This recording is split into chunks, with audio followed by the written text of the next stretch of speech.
Assignment time. Okay, for those students that can't draw, please don't stress out over this. This is something that I want you to turn in to me, as far as I want to see what you learned from the videos. I want to see how you adapted to it.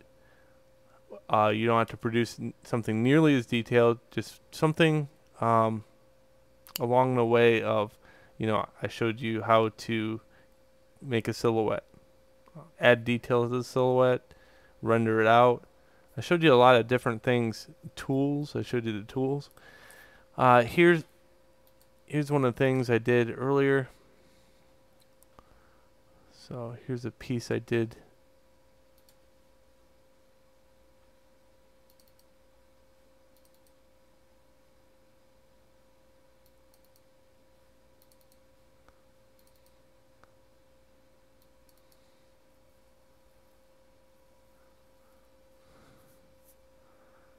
Here's a piece that I didn't put a whole lot of detail in. Okay, so a bowl. So you can see that when I zoom in on it, it's just a bunch of shades. So, just something. That's what I'm asking for any student, is a weapon. Okay, a bow is kind of hard because it's not symmetrical, but it is. If you think about it, this side of the bow has to be symmetrical with that side of the bow, right?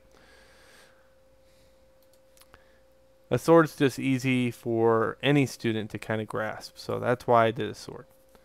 And not a sword on a different angle, just a flat sword. I wouldn't do anything with perspective just yet. If you're new to this, I would concentrate on just doing a flat image. Do some research on the internet. Look at swords. Look at video games. Look at a sword that you might want to try to mimic out of a video game. But here's what I would say: don't try to like mimic something from another person. You know what I mean? Come up with your own concept. Sure, it's going to take some practice every once in a while to kind of get used to, not drawing from a picture. I know students like to draw from pictures. It is good at a very beginning level of education to draw from real life, no doubt about it. But you should never try to draw from a picture because, well, it's a flat 2D space. And you'll go down this road of corruption like you will never know. Okay? So that's the assignment. Come up with something like a sword, a weapon of some sort, using the workflow that I gave you. And what I want done in the end, I want you to save it for web devices. Okay? And I also want you to take it and save it as a ping. So what I do here is I eliminate the background altogether and go File, Save As, Ping. And this will show me how much you actually cleaned up the item. So I might call this sword. Ping. I'll put sword 1.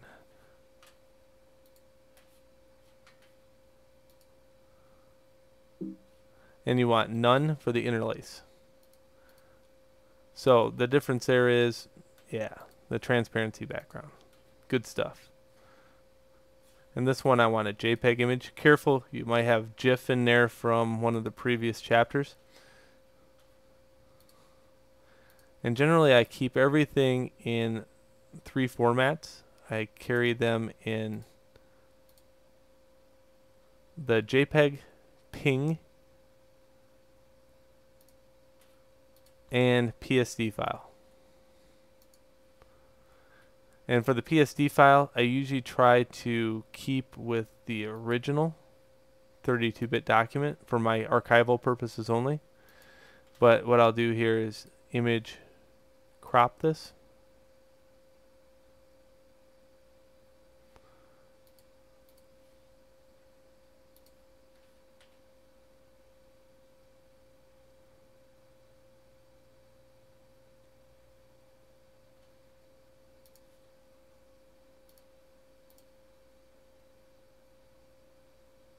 Now this is a very boring thing to look at, is me surfing through my hard drive space looking for the correct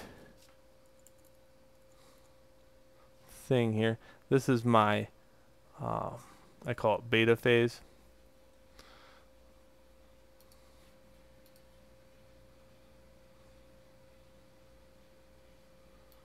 and this is going to be my alpha PSD.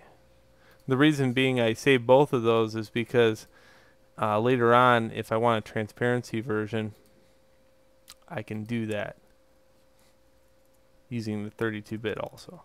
So it's just me being a pack rat, I guess, as if I try to explain it. All right, enjoy the workflow and enjoy the assignment. Make a weapon. All right, enough said.